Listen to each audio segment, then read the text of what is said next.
Alright, I think we've got everything now. Got all my wiring connectors, got my heater, got my little screw, got my spacers, got the nut for the heater, and got the little caps for the fuel injectors and fuel rail. So, and we also got the tablet with the video.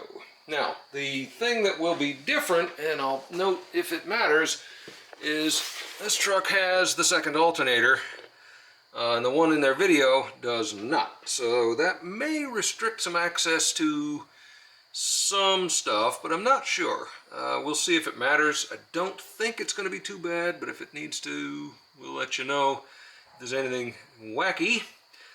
Otherwise, we are going to start working on this thing and see where we can go. Hopefully we can get it done in this evening before it gets too late, and test it tomorrow maybe.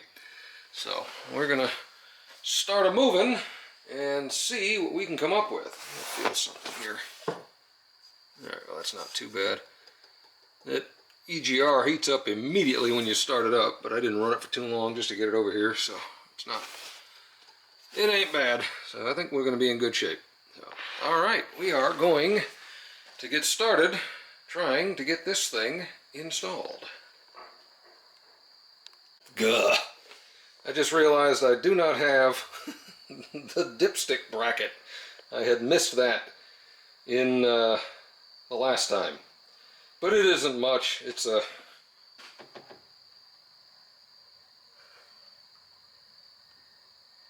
can't zoom in, but that little bent piece of sheet metal with a couple of holes in it.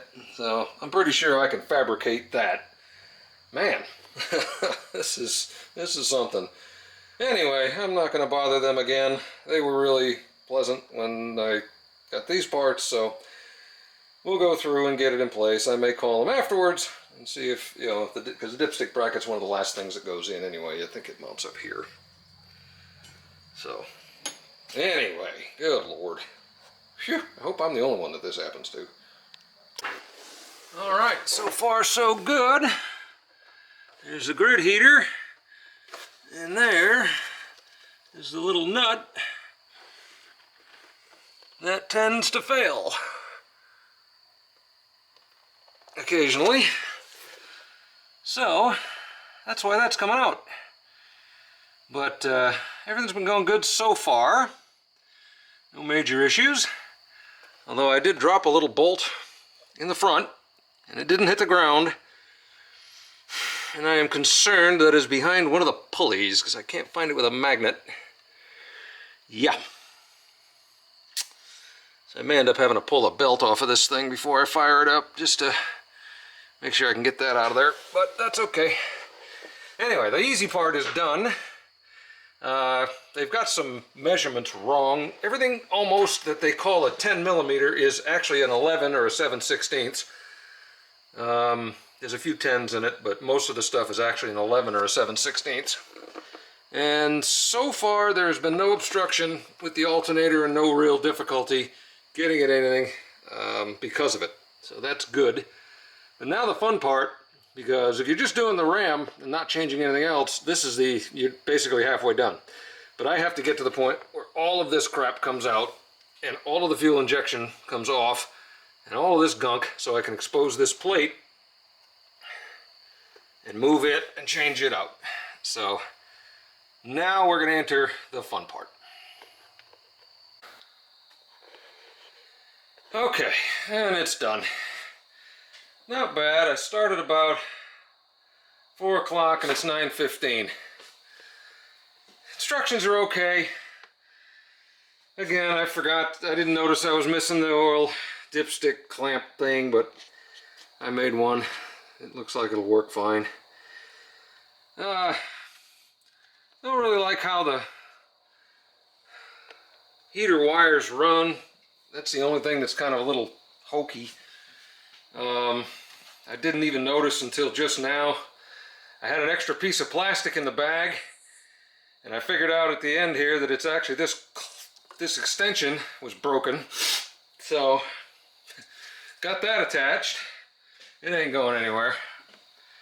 I will admit I have started it up because I wanted to see if I could throw that stupid little bolt out. I couldn't. It was rattling around in a pulley. And I went fishing with a magnet and I got it. So she's good. I don't see it there. Don't think I have any fuel leaks.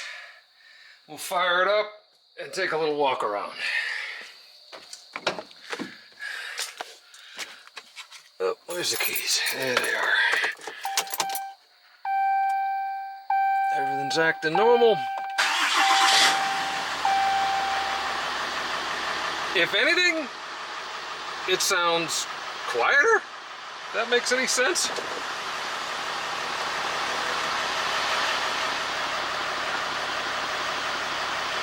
It does. It actually sounds quiet. It's crazy. It sounds quiet than with this intake with the heater grid in it. And this, it actually sounds smoother, less rattling. I don't know how that's possible. That doesn't make a lot of sense to me.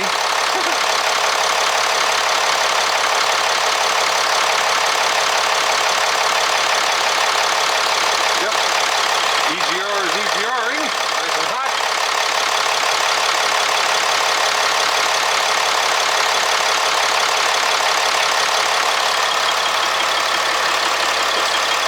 Covered up, but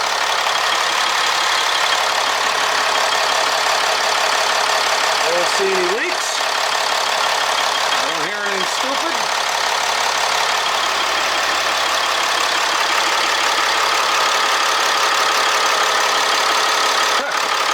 Not bad.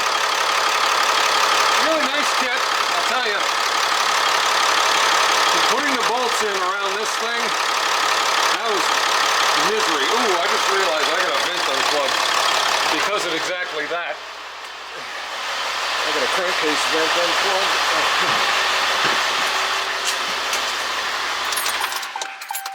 Okay. Maybe that's that popping I'm hearing. But, yeah. Getting the bolts in here because of that crankcase vent is miserable, and I need to plug in that because that crankcase vent is just pinched like hell in there, and getting that front bolt or that back right bolt on this intake, the hex doesn't work. I ended up using a Torx. If you got a hex key with a ball end on it, it's really what you need for that one. That was kind of miserable, so now I gotta hook that vent back up. Back in a second. Show you what I'm talking about. You got two vents. One back here. God darn it.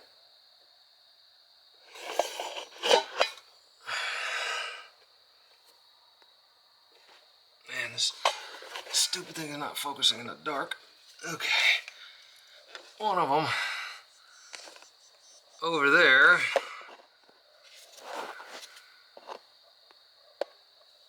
And then another one in here, and that one there is the one that is just pinched beyond belief in between that foam and the manifold, and getting that bolt in front there down the bottom, real tough. You can just barely see it there because it's directly under that intake, that vent. Otherwise, everything else looked pretty good other than a few missing parts and a broken connector. Alright, let's fire it back up again. See if that made any difference to the sound. I doubt it. If anything, it hate leaves. Should be quieter.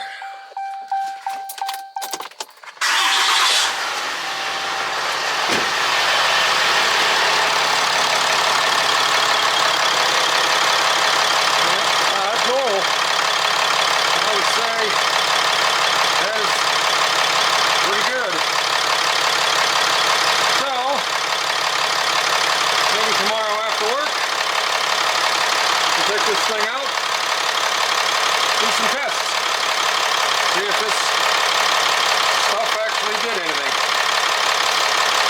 We will see. I doubt it, but it looks cool, right? I mean, that's pretty cool.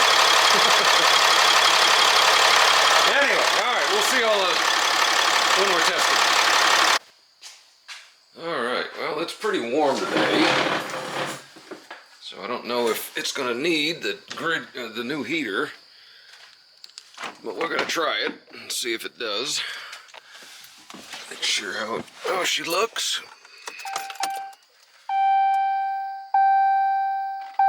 Nope, didn't need it. All right, well, we'll try that at a later date, maybe once it cools off.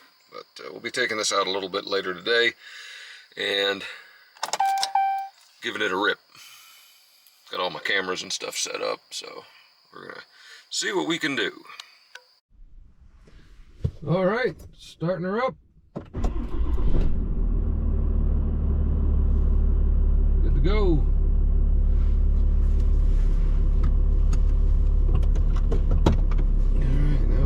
Run a few little errands, get her warmed up,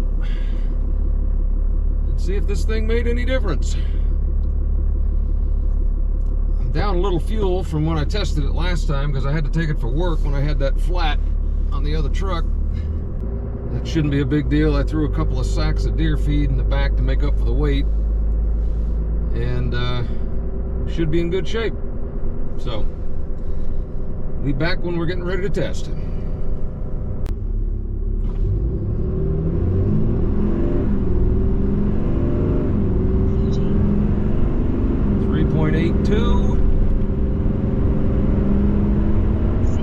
10.04. All right, that's the best run ever,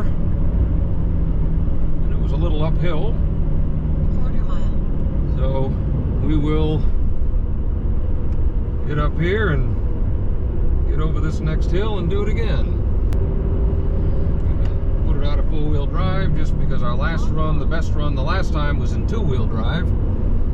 I think with the way this thing does traction control, it's not going to be that big a deal. I'm going to take a video.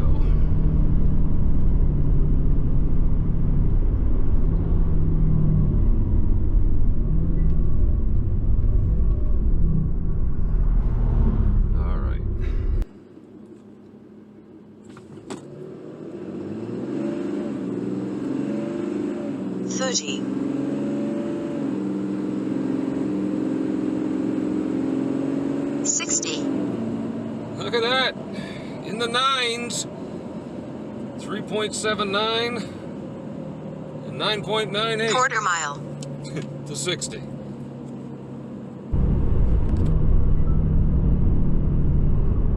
That's pretty good.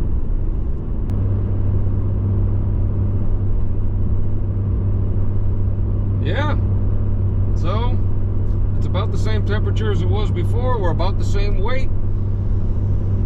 It's warmed up about the same, and it knocked about a half a second off 0 to 30 and about a 500ths off 0 to 30 and about a tenth and a half off 0 to 60. Interesting. Who would have thought?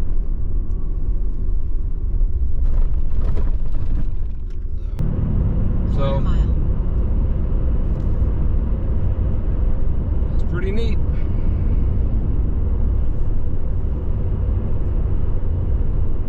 So, is this thing worth anything? Shut up. It's not really. I mean, in the grand scheme of spending $1,000 for maybe a smidgen more efficiency.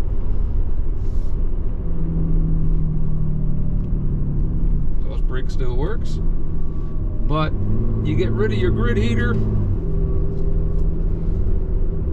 and it's no worse. We'll say that. It's certainly no worse. I didn't expect it to be any better, and in the grand scheme of testing anomalies, it's at least equal. It might be a smidge better. But again, this is a completely stock truck except for that air horn and intake. So I never data logged the boost curves or anything like that to see what would really happen there. So that's something. That would also make a difference. Maybe it's running a little less boost to move the air. Who knows? But it's running good. Certainly doesn't seem to have hurt it. And I like it. Looks cool. Got my stickers on the side too. So I gotta go run a couple of errands, and then when we get home, we'll revisit it and close this out. All right. Well, she ran good. I don't think I smell any fuel leaks. I have to do a quick double check with the lift afterwards, or with the creeper. That was a lifesaver. It all runs. Objectively might be slightly better than the stock one. But again, because it's completely stock otherwise, I didn't really expect it to be much. The fact that it's not worse is good. That's kind of how I look at it. So, well, yeah, there we are. That is my test of this setup. And it seems to be pretty good.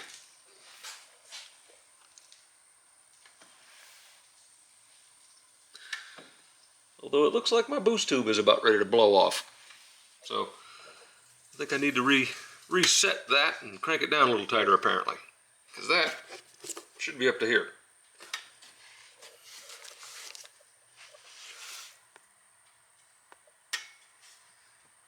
Yep. So make sure you tighten that up.